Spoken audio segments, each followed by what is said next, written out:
ورحمۃ اللہ وبرکاتہ۔ ہم نے ایک سوال کیا تھا اسلامی سوال جواب میں جو 10:30 بجے کے قریب آتا ہے آج کے دن۔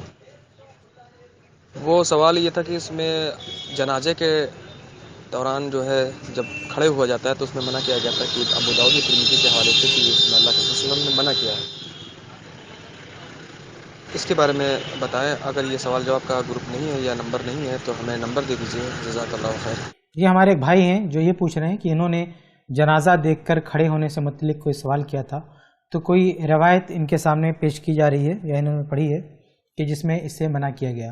تو دیکھیے، اس سے پہلے جب یہ سوال آیا تھا تو میں نے اس سلسلے میں واضح کیا تھا کہ کچھ حدیثیں ایسی ہیں جن میں جنازے کو دیکھ کر بیٹھنے کی بات ہے، اور کچھ حدیثیں ایسی ہیں جن میں یہ ہے کہ جب جنازہ گزرے تو کھڑے ہو جانا چاہیے۔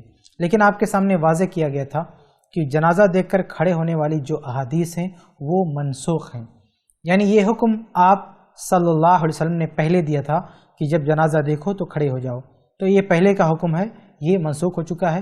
اور جن احادیث میں یہ آیا ہے کہ جنازہ دیکھ کر بیٹھنا چاہیے تو یہ حدیثیں بعد کی ہیں، یعنی ناسخ ہیں۔ اور یہی فرق ہوتا ہے ایک عالم میں اور ایک عامی شخص میں، کہ ایک عام شخص جب کوئی ایک حدیث پڑھتا ہے تو اس سے یہ نہیں معلوم ہوتا ہے کہ یہ ناسخ ہے یا منسوخ ہے، اس لیے وہ کنفیوز ہو جاتا ہے کہ ہم نے ایک حدیث پڑھ لیا ہے، اس میں تو یہ ہے کہ جنازہ دیکھ کر کھڑے ہو جانا چاہیے، حدیث صحیح ہے۔ اب کوئی دوسری حدیث پڑھ رہا ہے، اب وہ عالم نہیں ہے، ایک عام شخص ہے، اب ایک ہی حدیث پڑھ رہا ہے، اس میں تو یہ ہے کہ جنازہ دیکھ کر نہیں کھڑے ہونا چاہیے یا کھڑے ہونا چاہیے، تو الگ الگ آدمی الگ الگ رائے اپنا لیتا ہے۔ تو اس لیے کہا جاتا ہے کہ علماء سے رجوع کرنا چاہیے، کیونکہ ان کی نظر ساری احادیث پر ہوتی ہے، تو انہیں اس کا علم ہوتا ہے کون حدیث ناسخ ہے کون منسوخ ہے۔ تو آپ ایک حدیث لے کر جو پریشان ہیں، اس کی وجہ یہ ہے کہ آپ اس سلسلے کی ساری روایات نہیں دیکھ رہے ہیں۔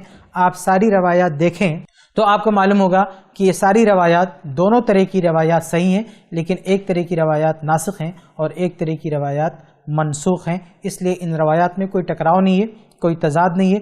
خلاصہ یہ کہ پہلے آپ صلی اللہ علیہ وسلم کی تعلیم یہی تھی کہ جنازہ دیکھ کر کھڑے ہونا چاہیے، لیکن بعد میں آپ صلی اللہ علیہ وسلم نے یہ حکم واپس لے لیا اور کہا کہ جنازہ دیکھنے کے بعد کھڑے ہونے کی ضرورت نہیں ہے۔ اس بارے میں تفصیل پہلے آپ کے سامنے رکھی جا چکی ہے۔ امید ہے کہ مسئلہ آپ کے لیے واضح ہو گیا ہوگا۔